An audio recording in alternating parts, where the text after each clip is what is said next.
好的蓝液，它上面会有这个蓝紫色的泡泡，然后有点墨绿色的液体。天然植物沉淀的燃电液，原来最初是绿色。扎绑好的布料慢慢搓揉，直到染上青艳色彩。一件作品要染个6次、8次、10次、20次，你慢慢才能把它染色出来。我觉得那个其实是不简单的啦。颜色越深的话，我们重复染的次数就越多。像衣服的话，几乎都要染8次才会比较漂亮。手感、天候因素，每次染出现的成果都会不尽相同，让荀子窥探青取之于蓝，而青于蓝的美也就独一无二。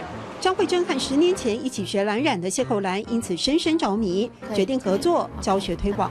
就是希望把蓝染的所有可能性发掘出来。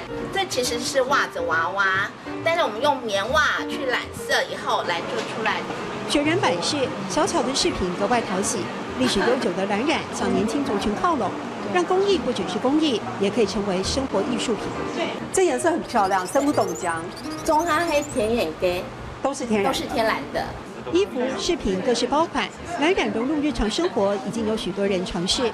谢国兰和张慧珍不墨守成规，和学生创作的上百件作品收藏在苗栗的猫里客家学院，成功引起游客的高度兴趣。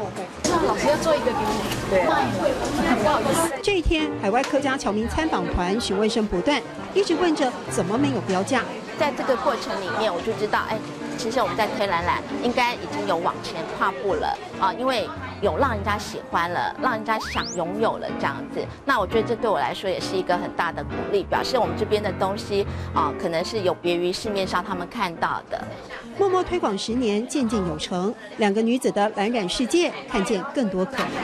什么懂奖，做下黑田眼给；什么懂奖，做下黑田眼给。谢谢宗仪老师。